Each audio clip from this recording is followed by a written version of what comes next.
que es muy importante para la ciudadanía el haber abierto este proceso de esta manera, y es un honor poder concluir esta tarea escuchando su participación. Bienvenido sea usted.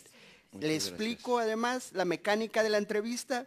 Cada aspirante, como usted en este caso, tiene hasta 10 minutos para realizar la primera exposición, que radica en un breve análisis de los retos de la Auditoría Superior de la Federación, su visión para mejorar el desempeño de los órganos de fiscalización y las razones que justifiquen su idoneidad para ocupar dicho cargo. Después de la exposición, los diputados en los grupos parlamentarios del orden siguiente, primero el Encuentro Social, después Movimiento Ciudadano, después Regeneración Nacional, después el Partido Verde Ecologista, después Acción Nacional, por último el Partido Revolucionario Institucional, harán una pregunta con un tiempo de hasta 2 minutos para nuevamente que usted en hasta 10 minutos pueda dar respuesta a estos, acompañado de la pregunta que tenemos aquí de la urna ciudadana. Así es de que adelante y bienvenido. Muchas gracias. Primero no sé en qué momento, quería informar que quiero presentar mi información 3 de 3, que el día de ayer no le pude presentar porque tuvo un problema el sistema, pero que se va a subir. Tengo ya el proyecto para presentarlo. En el transcurso de su exposición pueda hacerlos, aproveche el tiempo como usted Aproveche considere. el tiempo, para eso estoy corriendo. Claro. Perfecto. Pues, buenas tardes. Reconozco la oportunidad que me brindan para participar en este proceso de selección del Auditor Superior de la Federación y acudir a este recinto legislativo y ante ustedes, integrantes de la Comisión de Vigilancia, con el propósito de abordar temas de relevancia nacional en materia de fiscalización y control de la gestión pública.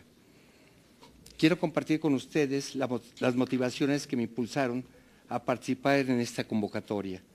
Fue un ejercicio de una reflexión profunda que me exigió hacer una introspectiva y, por supuesto, una prospectiva de los importantes temas de la vida nacional. Encontrar respuestas a múltiples interrogantes fue una tarea ardua y sumamente interesante. Por razones de tiempo haré una síntesis y me centraré en 4 aspectos que considero fundamentales por su naturaleza. La importancia en el quehacer gubernamental de la Auditoría Superior de la Federación y los retos como órgano de fiscalización. Su existencia jurídica se plasma en los artículos 74 y 79 de la Constitución, como es del conocimiento de todos nosotros. Recae la revisión de la cuenta pública del año anterior, evaluar los resultados de su gestión financiera, comprobar el ejercicio de la Ley de Ingresos y Presupuesto de Egresos de la Federación y verificar el cumplimiento de los objetivos de los programas aprobados. El grado del cumplimiento de estas responsabilidades exige hacer un análisis profundo y objetivo del desempeño y de los resultados en materia de fiscalización, someterlos al escrutinio de la sociedad. No puede centrarse únicamente en aspectos meramente cuantitativos, a la cantidad de observaciones y recomendaciones y de promociones, detección de irregularidades o de denuncias presentadas. Si bien es cierto, son indicadores del trabajo realizado, no necesariamente muestran los resultados de los trabajos de fiscalización realizado, toda vez que estos deben referirse primordialmente al grado de cumplimiento de los objetivos de los programas y presupuestos autorizados por la Cámara de Diputados. Y por supuesto, de los ingresos públicos. En consecuencia, es indispensable contar con indicadores de la eficiencia y eficacia terminal de la función de fiscalización. Es necesario establecer fórmulas que verdaderamente permitan valorar el impacto económico, social y presupuestal del trabajo realizado, por lo que es conveniente diseñar esquemas que atiendan al interés de la sociedad, le aporten información sobre la aplicación y el destino de los recursos públicos y del grado de atención y cumplimiento de los recursos públicos y el desempeño del servicio público. Este debe traducirse en la satisfacción de las necesidades sociales y en la confianza y credibilidad de las instituciones públicas. En consecuencia, es indispensable generar y presentar información relevante a la Cámara de Diputados que le permita conocer oportunamente el estado de aplicación y manejo de los recursos públicos, a fin de contribuir al diseño e implementación de las políticas públicas en materia de fiscalización y rendición de cuentas. Hoy es indispensable trabajar para consolidar un sistema de fiscalización que dé plena certeza jurídica a los entes fiscalizables y a los servidores públicos, que respete las garantías constitucionales, el debido proceso, fortalecer la fundamentación y motivación de los actos de autoridad, a efecto de eliminar prejuicios en el trabajo del personal, de los procesos de auditoría y especialmente en el caso de que determinen presuntas responsabilidades, cumplir cabalmente con el principio de presunción de inocencia. Para afrontar los retos de la Auditoría Superior de la Federación, se requiere implementar un servicio profesional de fiscalización.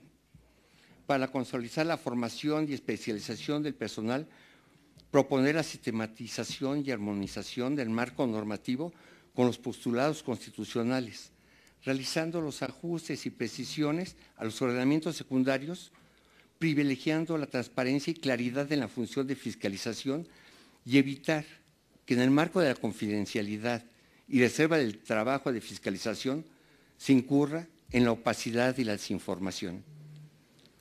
Lo anterior, desde mi punto de vista, pone de relieve la importancia y trascendencia de la Auditoría Superior de la Federación y permitirá afrontar los retos de la fiscalización en este país. La Auditoría Superior de la Federación debe tener una evaluación de los resultados obtenidos y su impacto social, lo que llevará a la detección de nichos de oportunidad que derivan en el sustento y diseño de políticas públicas que deberán establecerse dentro del Sistema Nacional Anticorrupción. He puesto atención especial a los candidatos que me preceden, quienes demostraron tener un amplio conocimiento en la materia de auditoría. Sin embargo, mi propuesta en el sentido de que el sistema sea operativamente fiable, para lo cual empeñaré mi esfuerzo en promover una política pública a nivel federal, estatal y municipal dentro del marco del Sistema Nacional Anticorrupción.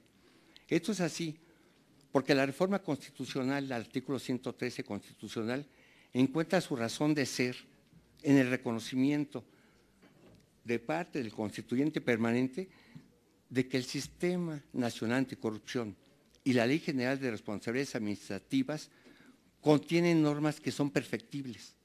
De ahí la gran bondad e inteligencia en cuanto a su contenido y alcance, porque permitirá transitar hacia las mejoras del marco regulatorio en dicha materia.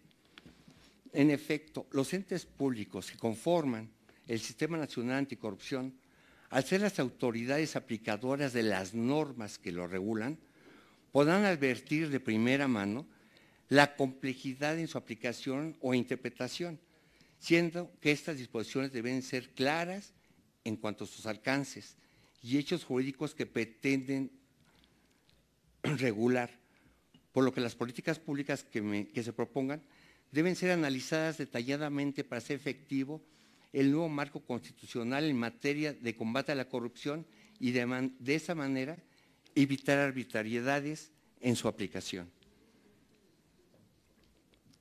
Alcances del Sistema Nacional Anticorrupción.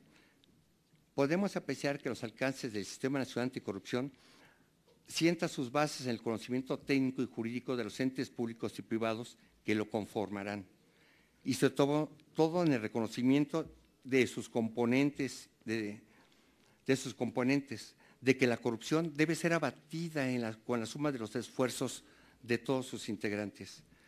Resulta palmario que la suma de esfuerzos coordinados sin fines protagónicos harán que en la operación del Sistema Nacional Anticorrupción se obtengan las mejores políticas públicas orientadas a la aplicación de sus normas, respetando siempre las garantías constitucionales, cuya finalidad sea sancionar efectivamente a los responsables de una conducta irregular y no simplemente para obtener resultados ante los medios de comunicación, que inclusive pudiera afectar el principio de presunción de inocencia de los sujetos a un procedimiento disciplinario.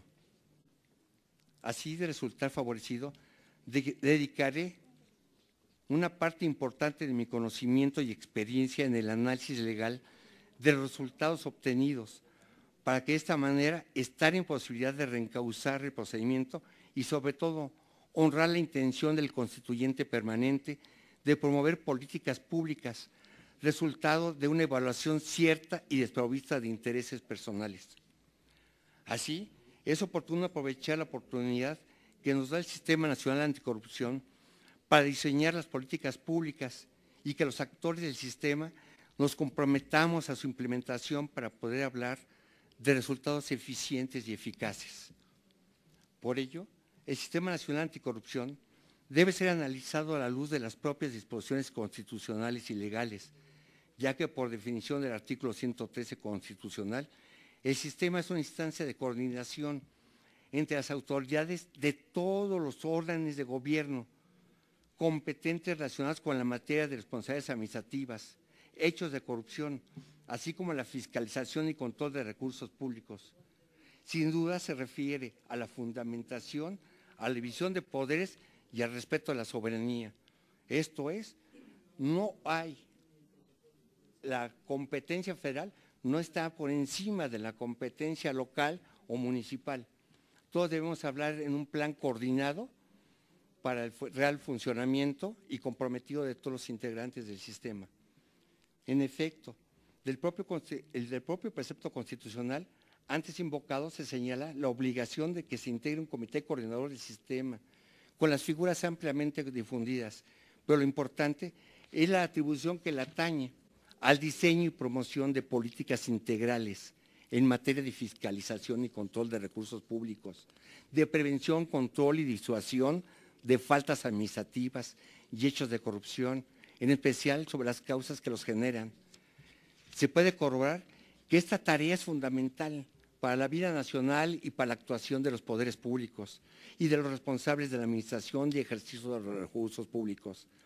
Es decir, las políticas públicas deberán reflejarse en normas de fácil interpretación para que los receptores y aplicadores de las mismas estén confiados en que se encuentran en un estado de derecho, en el que la claridad de sus disposiciones que rigen la actuación y por las que pueden ser sancionados sean precisas en cuanto a su contenido y alcance. En ese sentido me referiré únicamente a unos aspectos de mayor relevancia para la definición de las políticas públicas. Sin duda, la participación de la sociedad civil en el quehacer público y de la vida nacional, en las funciones de los poderes de la Unión y en el ámbito federal, estatal y municipal, es imperativo y valorar cuidadosamente las obligaciones a cargo de las instituciones del Estado a quienes la propia sociedad encomendó el ejercicio de tales atribuciones, es la condicionante de ser garante de sus derechos y garantías de tutela de la Carta Magna. Las autoridades deben asumir su función de aplicadores de la norma porque son las autoridades.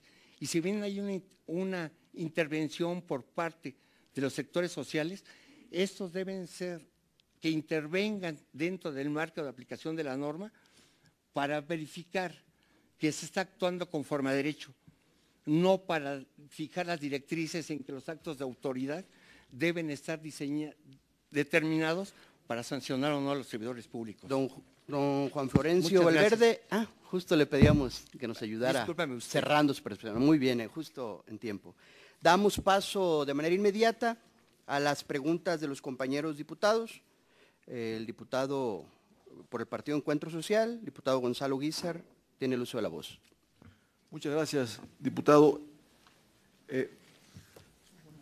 Don Juan Florencio, el tema que toca usted es Servicio Profesional de Fiscalización, que permita consolidar la formación y especialización del personal. ¿Qué haría usted en ese contexto? ¿Cómo lo va a robustecer, digamos? Es una intención, yo diría, loable de la auditoría, fortalecer la imagen del auditor, dignificar el trabajo del mismo. Creo que es un reto que tenemos pendientes. Y en el marco de la confidencialidad, que esta confidencialidad no se convierta en opacidad y desinformación. ¿Qué haríamos al respecto en caso de que usted sea nombrado auditor superior? Esas son mis preguntas. Muchas gracias.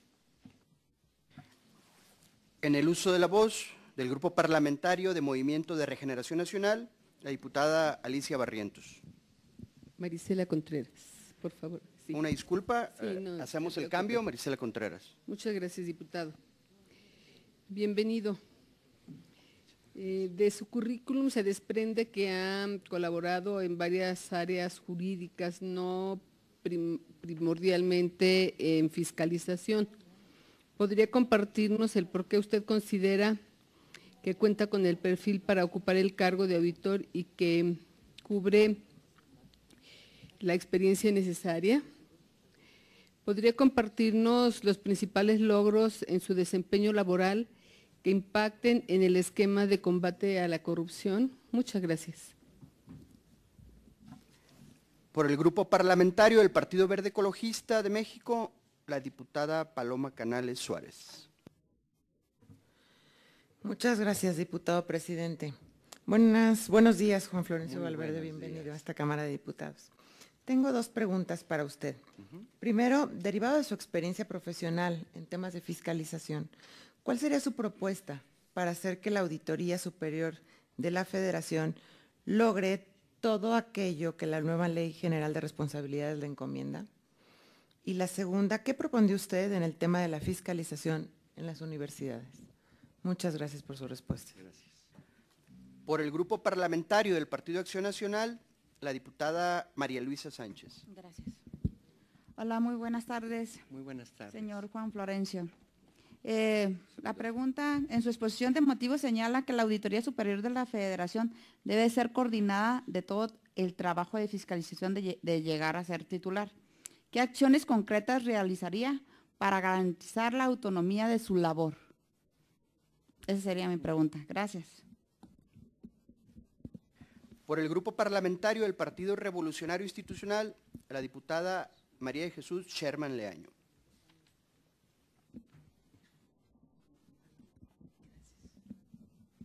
Ya me quitó un nombre, diputado. Pero no suena tan mal. Le voy a decir a mi mamá, que es la que se llama igual que yo, que si hay algún, que seguramente debe estar viendo el canal del Congreso, yo creo que es de los pocos. Antes lo veía mi abuelita, pero ya se murió a los 103 años, así que nos duró poco. A ver, abogado, yo tengo muchas dudas.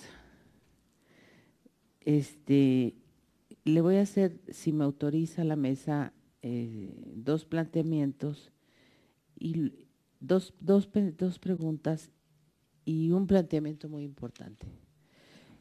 Una de ellas, usted fue director general adjunto jurídico contencioso, y pues la pregunta es, ¿cuál fue durante su gestión su aportación? Porque siempre tenemos la posibilidad de hacer algunas modificaciones y propuestas, especialmente en el caso de los abogados en espacios donde se hace fiscalización. ¿Cuál fue su aportación? Pero en términos cuantitativos y cualitativos, no sé si los traiga ambos. La otra,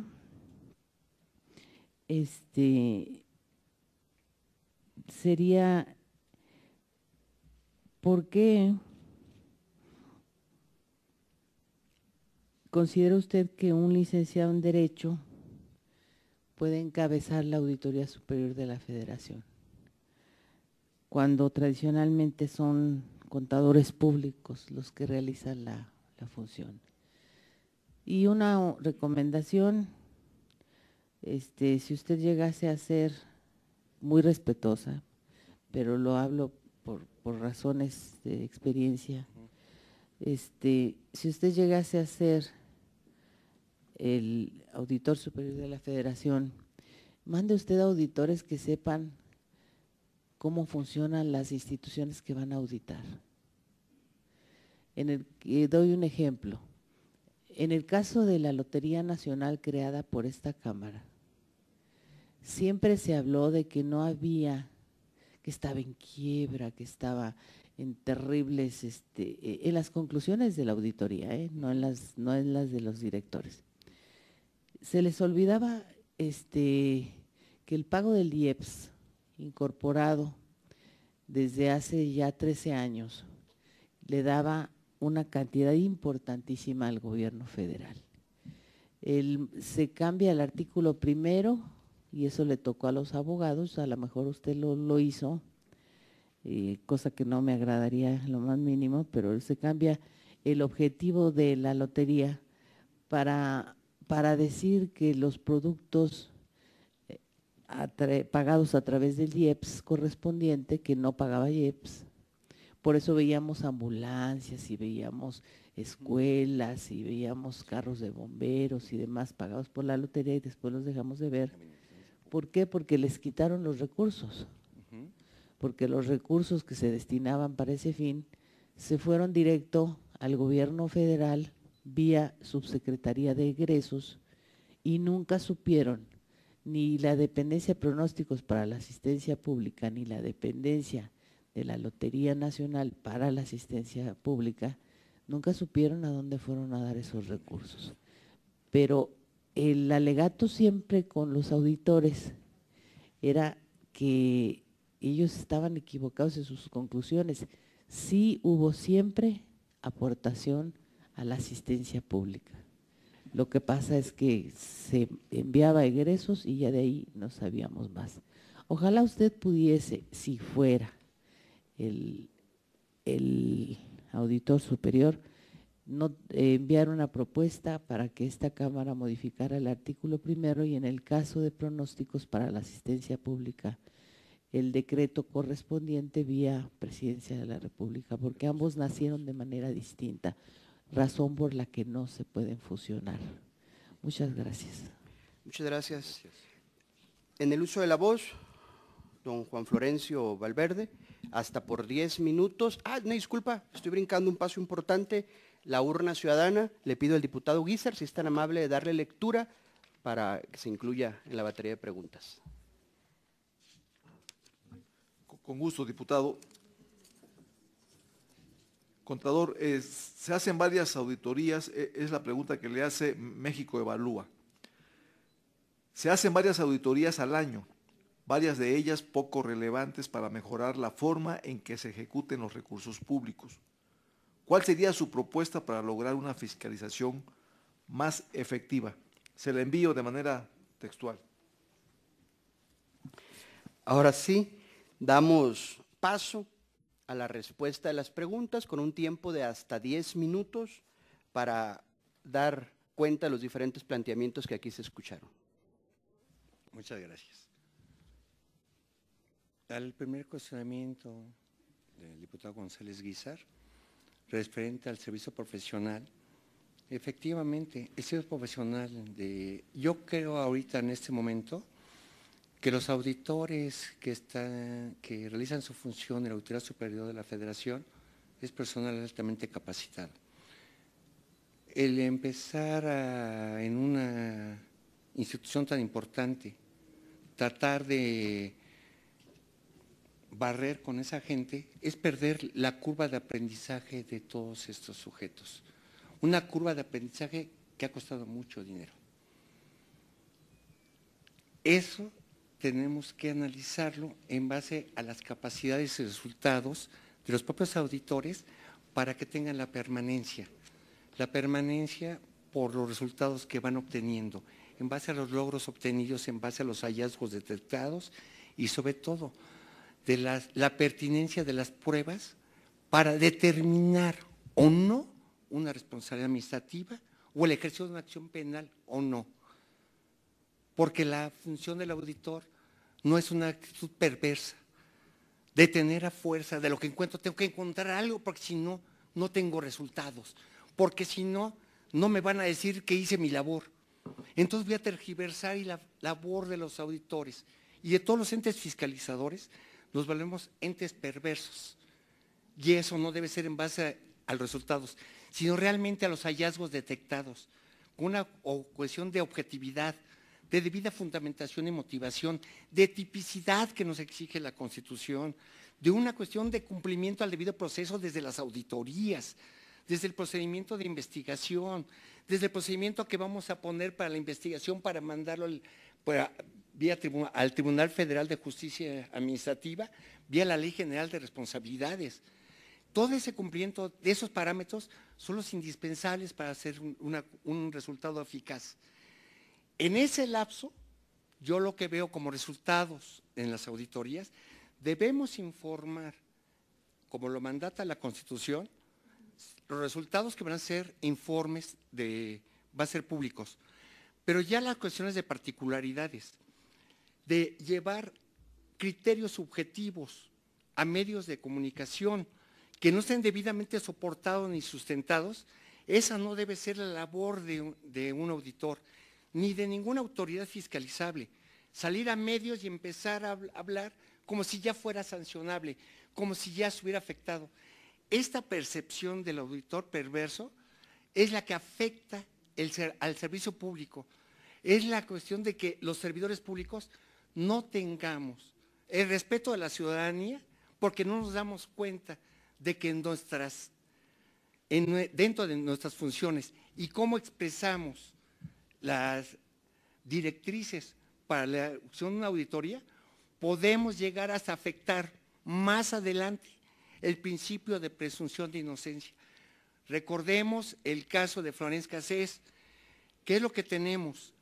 Derivado de que salió primero a medios, la Corte llegó a determinar que eso afecta la cuestión, los estándares de prueba y de procedimiento, porque afectaba el razonamiento del tribunal o del juzgador que iba a sancionar, que iba a imponer la sanción penal. Imagínense si ahorita empezamos con una cuestión de ese tipo, por hablar de más y por un afán protagónico, pues vamos a tener problemas en la implementación del sistema. Perdón. La siguiente pregunta fue la imagen y la experiencia que tengo en materia. Efectivamente fui director general adjunto jurídico contencioso algunos años. Generalmente me he mantenido en plazas similares, entré a la Secretaría de Programación y Presupuesto a mis inicios, duré 7 años ahí. Cuando me fui a la Secojefe entonces, entré y he durado casi todo ese tiempo. Si ustedes pueden ver la cuestión de mi currículum, ha sido pasos ascendentes, pero no ha sido saltos importantes. ¿Qué fue lo que hicimos?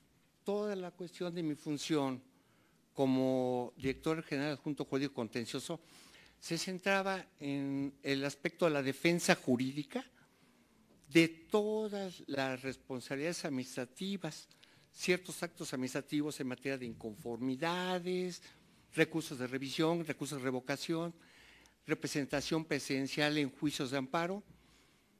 Eso me llevó a conocer los sistemas de responsabilidades y con todos los compañeros conformamos un sistema en el cual a través de jurisprudencias, de golpes redoblados en los canijos tribunales, llegamos a perfeccionar o determinar por lo menos una forma de actuar de todos los servidores públicos, implementadores y aplicadoras de la norma.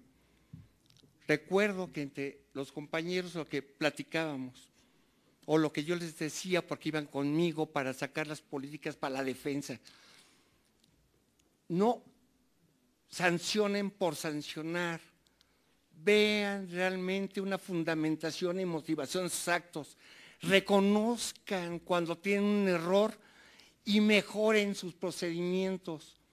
El marco constitucional y ahora el de derechos humanos es de suma importancia. Ahorita entramos con un nuevo sistema de la ley general, entramos con una complejidad. Si no entramos con una experiencia acumulada de la aplicación del sistema anterior y por lo menos de cómo opera el marco constitucional en materia de responsabilidades administrativas, en el ejercicio, ahorita en el sistema, el nuevo sistema penal acusatorio, ¿qué va a pasar ahorita? Los auditores, si me los llaman como peritos o como desahogadores de la prueba que ellos mismos señalaron, ¿Qué va a pasar si me lo empiezan a preguntar y no sabe cómo comportarse dentro del tribunal, dentro del juez? Se nos puede caer la prueba simplemente porque la gente que está presentándose no tiene la capacidad de presentar su propuesta, su valoración y el sentido de su dictamen ante el juez que está conociendo el resultado. Eso es muy importante. Esa es la valoración que tiene que tener, yo creo, el que dirija la Auditoría Superior de la Federación. ¿Qué hicimos? ¿Por qué creo que soy una persona apta para esto? Porque el diseño anterior me correspondió verlo desde abajo, desde la implementación de criterios de la gente que arrastra el lápiz, de las que arrastramos el lápiz, de las que empezamos a analizar el por qué perdemos los asuntos, por qué los ganamos, cuál es el defecto que tenemos en la emisión de los actos de autoridad, en la emisión de los procedimientos. Tenemos que ser autocríticos para mejorar. Ahorita, perdón, ahorita yo no siento que haya una persona que sin entrar a un sistema ya tenga interpretada la norma en forma clara y precisa. Tenemos que tener la mejor interpretación para la aplicación, que tenga las menores posibilidades de perder el asunto dentro de un procedimiento de impugnación, de cuando vaya el asunto a la Corte, soporte el marco constitucional aplicable. Eso es bien importante. ¿Qué es lo que tenemos ahorita? Este nicho de oportunidad que nos da el sistema nacional y la propia ley general para emitir las políticas públicas. Si encontramos algún defecto de diseño en la norma, esas cuestiones debemos platicarlos al seno de los comités. Esa cuestión, trasladarla a la Cámara de Diputados para que, si lo considera procedente, realice las adecuaciones normativas indispensables. Estas cuestiones, perdón, en una cuestión de diseño, yo no me atrevería a sacarlo a medios de comunicación. ¿Por qué? Porque hay muchos abogados que estamos afuera y están escuchando muy atentamente para golpear a un sistema, para tirarlo. Y eso tenemos que tener sumo cuidado y mucha responsabilidad en el diseño de las políticas públicas y las formas en que vamos a aplicarlo. Perdón, me estoy extendiendo. Me estaban preguntando de la cuestión de las propuestas en la cuestión de la fiscalización del asunto de las universidades. Yo lo que veo de las universidades es que tienen un problema tremendo.